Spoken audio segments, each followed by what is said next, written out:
दोस्तों, भगवान गणेश जी की पूजा देवताओं में सबसे पहले की जाती है। लेकिन बात उस समय की है जब उनका विवाह नहीं हो रहा था, क्योंकि कोई भी कन्या उनसे विवाह नहीं करना चाहती थी। क्योंकि एक तो गणेश जी का सिर हाथी का सिर था और उनकी एक दांत भी टूटी हुई थी। इसलिए कोई भी कन्या उनसे विवाह करने के लिए तैयार नहीं हो रही थी। विवाह न हो पाने के कारण गणेश जी दुखी रहने लगे थे। जब गणेश जी अन्य देवी देवताओं के विवाह में जाते थे तो उन्हें अपने विवाह की याद आ जाती।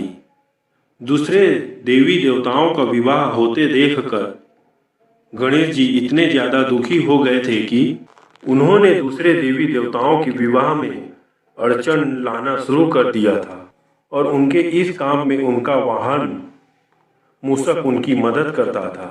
गणेश जी के आदेश पर उनका मूषक देवी देवताओं के विवाह में जाता और उनके मंडप को खराब कर देता था, जिससे विवाह में विघ्न आ जाता था। गणेश जी और मूषक की इन शैतानियों से सभी देवी देवता परेशान हो गए थे। इसलिए सभी ने महादेव यानी कि गणेश जी के पिता के पास उनकी शिकायत के लिए गए। लेकिन शिव जी के पास भी इस समस्या का कोई समाधान नहीं था, इसलिए वह देवताओं की कोई मदद नहीं कर पाए। लेकिन भगवान शिव जी और माता पार्वती ने देवताओं को इतना कहा कि इस परेशानी का हल केवल ब्रह्मा जी ही निकाल सकते हैं। महादेव और माता पार्वती की बात सुनकर सारे देवी देवता ब्रह्मा जी के पास चले गए। इस समय ब्रह्मा जी योग निंदा में लीन थे।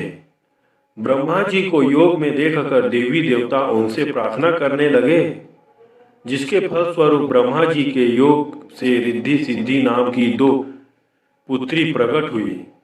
क्योंकि रिद्धि सिद्धि ब्रह्मा जी के योग से उत्पन्न हुई थी, इसलिए रिद्धि सिद्धि को ब्रह्मा जी की मानस पुत्री कहा जाता है।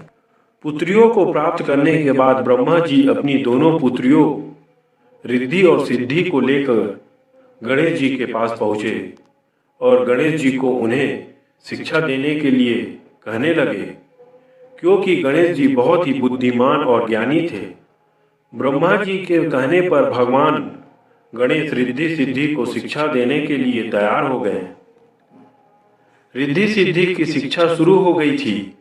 इस बीच जब भी उनका बदमाश मूषक किसी देवी देवताओं के विवाह में अड़चन डालने के लिए गणेश जी को उनके विवाह के बारे में बताने के लिए आता, तो रिद्धि सिद्धि स्वांग रचकर हमेशा मूषक को भगा देती थी, जिससे देवी देवताओं का विवाह बिना किसी विघ्न के पूरा हो जाता था। ऐसे करते करते काफी समय बीत गया।